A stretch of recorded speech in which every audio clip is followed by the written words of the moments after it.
Dreadlock Mama RNY. I am late for my 6-week update, so I thought I would film that today and maybe vlog a little bit today. The kids and I are gonna go out here in a minute. It's a beautiful day, and work a little bit on the raised beds that we're making.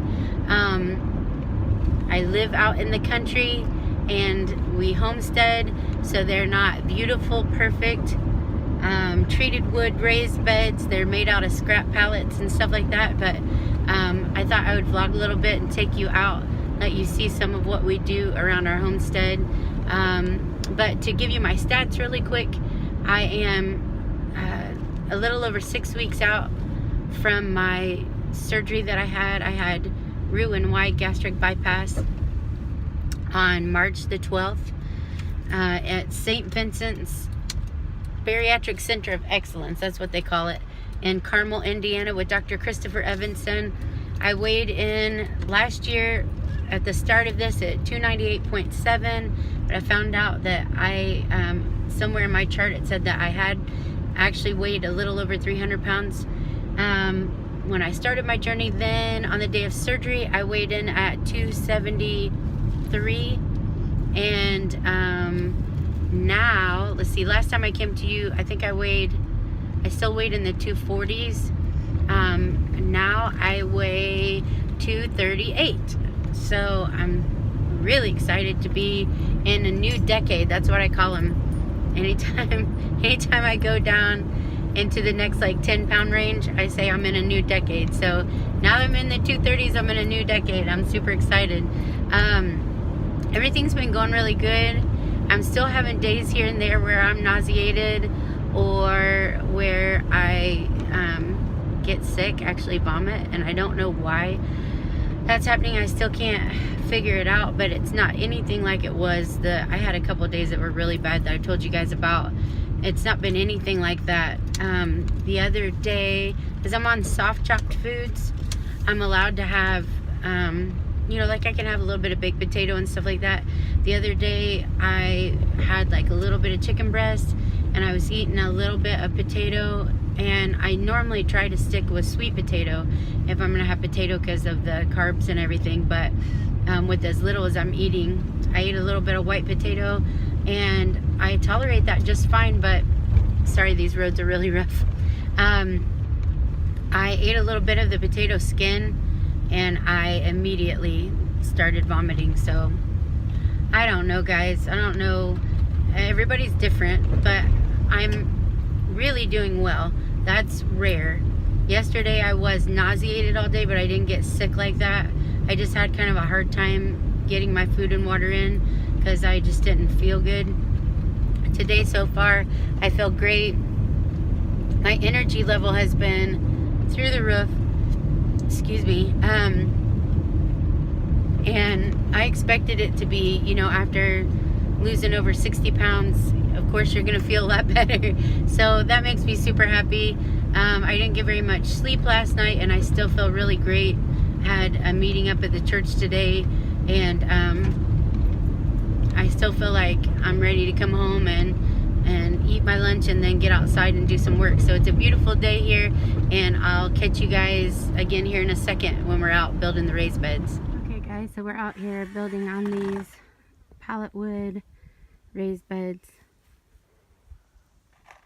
That's my husband down there working on those. We have, let's see, 1, 2, 3 over here, and there's 4, 2 in the middle that haven't been done yet, so 5, 6, and then 7, 8 on the end that are done because we try to grow a really large garden every year.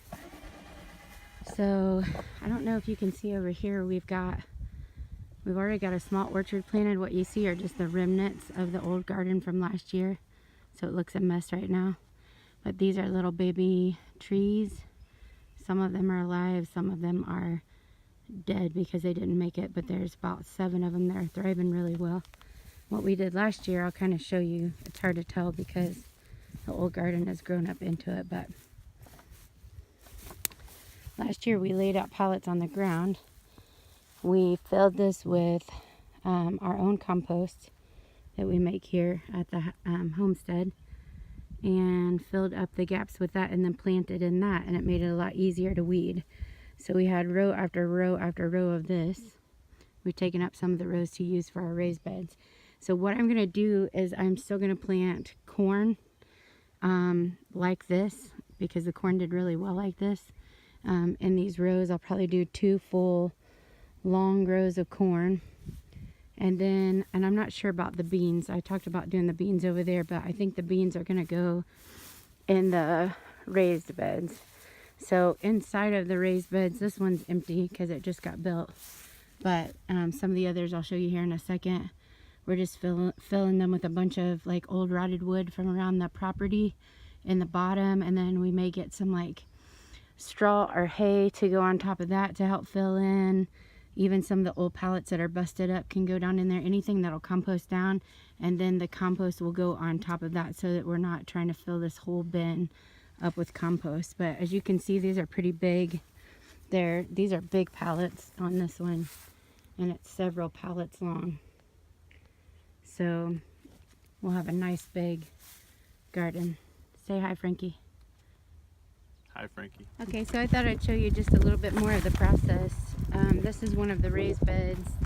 Those are the braces going across there. They're getting some mulch on them. But anyways, one of the raised beds made out of pallet wood. What we've done now is we've lined around the top with cardboard. Let me go down here and show you a little bit better. So in the bottom here, we have a lot of just old scrap wood from around the property. A lot of it's getting rotten. Some of it was meant for firewood, but some of it, as you can see, that's like an old bed frame. Just things that we've kept around that were kind of rotted. So we filled in all of the bottom with that, and then we lined the top portion with cardboard all the way around. And now we're filling in the top with mulch. Okay, and this is what the final product looks like. This bed has compost all on the top of it now, and it has been planted with onions, red onions. So we figured there's about 112 red onions in this bed, and we're going to plant another half bed because of the amount of onions that our family uses in a year, and we're really trying to grow what we need to sustain us for an entire year. So we've been building up over time more and more. I think I told you there was 7 raised beds. There's actually 8 raised beds altogether that we built. If I go down here, you can kind of see the layers. I don't know if you can see that or not, but you can see the wood built up, and then this one has a little bit of straw in it, the boxes and the mulch, and then the compost. And it's important for me to note too that all of these wood chips that we're using, the mulch that I keep referring to, is untreated. We got this from our local highway department. It's literally just mulched up trees. So it doesn't have any chemicals or anything in it. So everything that's in here can compost down and become rich soil itself. Awesome.